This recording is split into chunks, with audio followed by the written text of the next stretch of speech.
రాష్ట్రంలోని రైతులకు ఏకకాలంలో రైతు భరోసా పథకాన్ని అమలు చేయాలని నిర్ణయించినట్లు ముఖ్యమంత్రి రేవంత్ రెడ్డి చెప్పారు.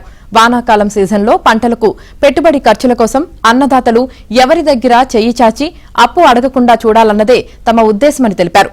అందుకే రైతు భరోసాను ఏకకాలంలో అమలు చేయాలని నిర్ణయించామన్నారు. నిన్నటి నుంచి రాబోయే 9 రోజుల్లో 9,000 కోట్లను రైతుల ఖాతాలకు బదిలీ చేస్తామని రేవంత్ రెడ్డి ప్రకటించారు.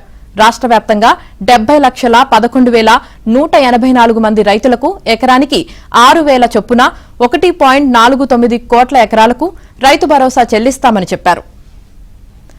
ప్రొఫెసర్ జయశంకర్ వ్యవసాయ విశ్వవిద్యాలయంలో రాష్ట్ర వ్యవసాయ శాఖ మంత్రి తుమ్మల నాగేశ్వరరావు అధ్యక్షతన నిర్వహించిన రైతు వేదికల ప్రారంభోత్సవ కార్యక్రమంలో రేవంత్ రెడ్డి ముఖ్య అతిథిగా పాల్గొన్నారు. ప్రస్తుతం రాష్ట్రంలోని 566 రైతు వేదికల్లో వీడియో కాన్ఫరెన్స్ సౌకర్యం ఉంది. మరో 1,034 రైతు వేదికల్లో వీసీ సౌకర్యం కల్పించే కార్యక్రమాన్ని సీఎం ప్రారంభించారు. రాష్ట్ర వ్యాప్తంగా 1,600 రైతు వేదికల్లో ఈ కార్యక్రమాన్ని ప్రత్యక్ష ప్రసారం చేశారు. ఇదే వేదిక నుంచి ముఖ్యమంత్రి రేవంత్ రెడ్డి వానాకాలం రైతు భరోసా నగదు బదిలీ కార్యక్రమాన్ని మీటానొక్కి ప్రారంభించారు.